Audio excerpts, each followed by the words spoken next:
Wa dawa'u qalbin, ubat kepada hati manusia, khamsatun, ada 5. Fatilawatun bitadabburil ma'na, yang pertama membaca Al-Quran dengan berusaha memahami maksud ayat Quran.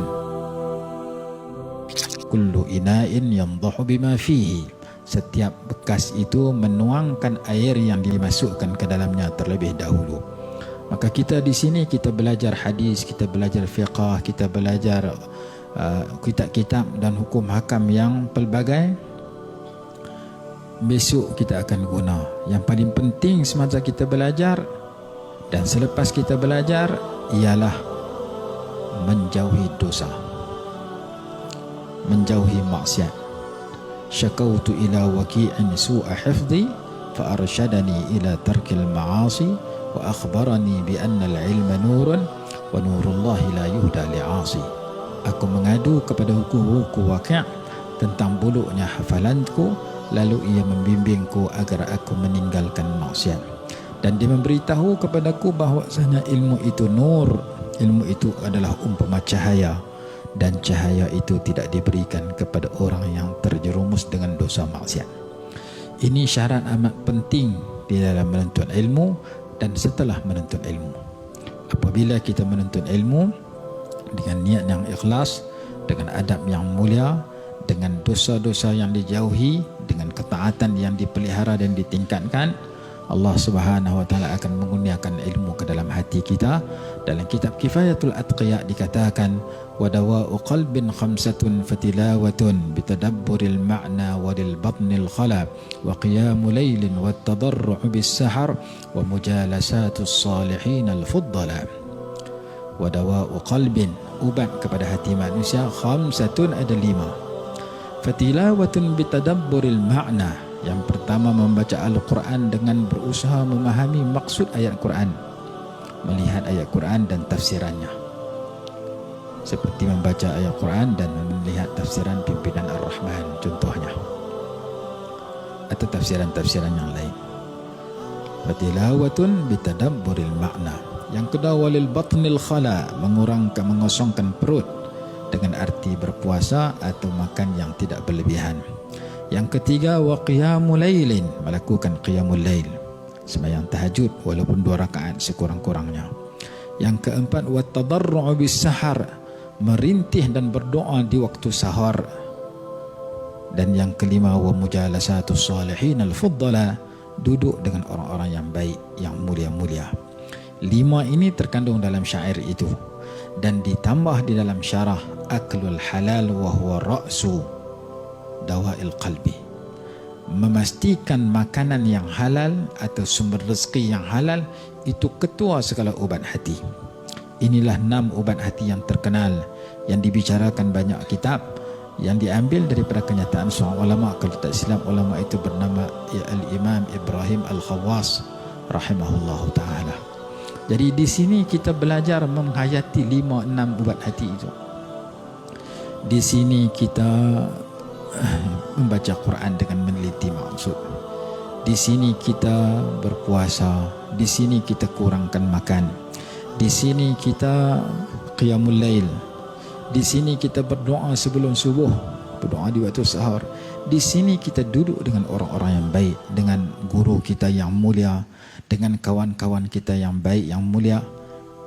Dan di sini kita makan yang halal. Kita beri gigi, ubat gigi kita beli sendiri, bukan curi hak kawan. Kita basuh baju dengan beris yang kita beli sendiri, bukan beris ambil hak kawan. Kita mandi dengan shampoo milik kita, kalau nak ambil hak kawan minta halal pada dia. Kita jauhi yang haram, kita jaga kelakuan. Allah bagi hati yang berubat, hati yang sihat. Bila hati sihat, ilmu bermanfaat dan kelakuan jadi baik. Dan seperti mana saya sebut tadi, apabila kita selesai belajar, kadang-kadang ilmu yang kita belajar puluhan tahun dulu berguna bila tiba masanya. Contoh saya bagi, sehari 2 lepas, minggu lepas, ataupun beberapa hari, 7-8 hari ataupun 10 hari lebih kurang, ada satu isu timbul. Seorang penulis, seorang doktor, dia ada PhD, dia tulis dalam satu kenyataan. Dia kata kisah orang bertemu dengan Nabi Khidir itu adalah mitos, kisah purbakala, kisah zaman dulu, Nabi Khidir sudah mati sebenarnya. Jadi ada orang dakwa jumpa Nabi Khidir, kalau zaman sekarang dakwaan itu palsu, kerana Nabi Khidir hanya kisah zaman Nabi Musa. Kenyataan itu datang daripada orang yang mempunyai sijil dalam pengajian, orang awam terpikat.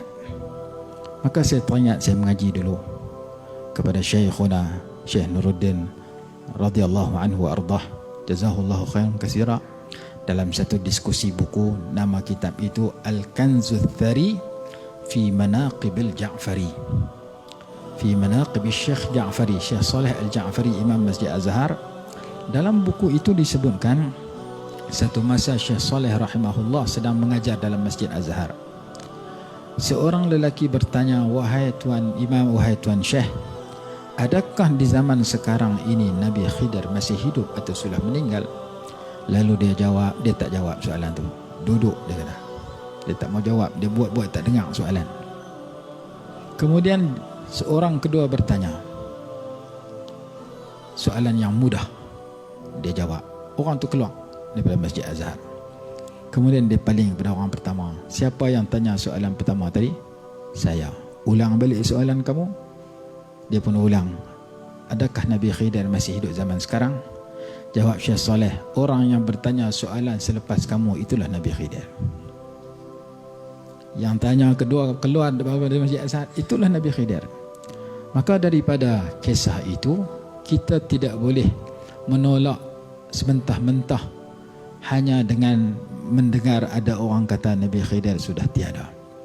Maka saya pun teringat satu kitab lagi saya baca, nama Usulul Wusul. Disebut tentang Nabi Khidir adakah telah mati atau masih hidup. Dia datangkan dua pendapat ulama. Yang kata Nabi Khidir sudah mati, ulama-ulama hebat. Yang kata Nabi Khidir masih hidup, ulama-ulama hebat. Maka kita katakan isu ini terdapat dua pendapat. Kalau kita nak cenderung yang pertama seperti pendapat Imam Bukhari, silakan. Kita nak cenderung yang kedua seperti pendapat Imam Al-Hafiz Ibn Hajar Al-Asqalani, pengarang syarah Sahih Bukhari, Imam Nawawi, pengarang syarah Sahih Muslim, silakan. Yang penting jangan kita kata hanya yang ini saja betul, yang lain tak betul. Maka daripada dua kumpulan itu, jumhur ulama yang paling ramai berpendapat Nabi Khidir masih hidup.